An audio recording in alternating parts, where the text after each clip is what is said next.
Okay everyone, so this is Dr. Dave with the Hybrid Perspective. We just finished up our first annual GIP seminar on Saturday, and people were asking about our one-page program that I was talking about we have our girls do. So this is called the RAMP program, and they go through activation and mobility work for things that are commonly tight in gymnasts or things that I think get really tight and they need to address before practice, like before they just go out and run on the floor.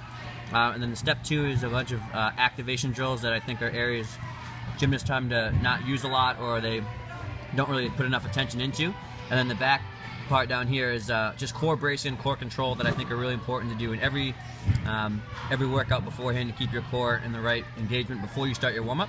And so we're going to start with this half up here. I'm going to have Hannah here. So she'll start by just going up and down her calves, you know, toe point all the time. You know, they tend to get really, really tight and they can affect your squatting ability. So she'll do about 15 seconds on her calves. And then she's going to use, she can also use a foam roller. You can put her one leg over the front like that and just kind of go up and down. And that way you can work out some of the soft tissue that may be restricted. Jumping and landing in toe point all the time. She'll flip over and do her quads, which are on the front of your thigh. As we lock our knees out straight to do good form, you know, the things that are going to get tight in your legs are going to be your calves, your groin, and your quads as you squeeze your legs into good presentation. And then she'll go all the way up and she'll do her hip flexor with either the foam roller at the very top of her hip up at the front, or she can use a lacrosse ball. She can just take a yellow lacrosse ball, a tennis ball, she can just put it right in her hip, and she can just gently kind of push up and down on it and find certain spots that are tight. About 15 seconds on each of these, and it doesn't really have to hurt. You just have to get in there and kind of just loosen things up. We're dealing, I view it more as tone issues and not really true like fascial tightness. So she can do that, and then she's going to also go from there. She's going to use a stick. She can use a homemade stick or a tiger tail. She can do the same thing on the front of her quads, up and down.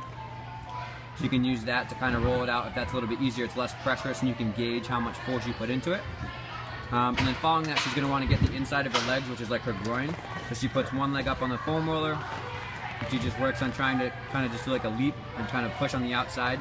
Very important because we squeeze our legs together pretty much all the time in gymnastics, and if this gets very, very tight, it can have a lot of problems with your hip and your lower back and actually into your knee and things. So she'll just work each leg up and down into that. And then as following that, we'll work up to like the hip area and then back. So she uses her lower back. You can use the foam roller gently on her lower back. We don't want to arch over the foam roller because that's kind of just you know, working on extending the back, and that's not really good because many gymnast spines are already mobile enough. But she's just working on the soft tissue as we arch a lot and bend a lot, and presentation we might use these muscles too much. So gently up and down the back, and then we're going to move on to the upper body. So underneath her armpit is where like your lat runs and some of your shoulder blade muscles. As we swing bars a lot, it can get very, very tight. So she just works all the way up into around your shoulder blade. And this can affect your ability to put your arms overhead if they're really tight. So if they get really, really locked up and you don't have enough good mobility underneath the soft tissue, it may be tough. So she's going to go there. And then she can also use a lacrosse ball at a wall. And she can work on the front of her, or the underneath part of her shoulder, and get more specifically into some areas that are tight. Some of the more smaller fine-tuned muscles might get really tight and locked up. So we want to work on just loosening those. And then she can also use the front of her chest muscle, like her pec muscle is really important. She can come to the edge of a block. She's just going to roll out here.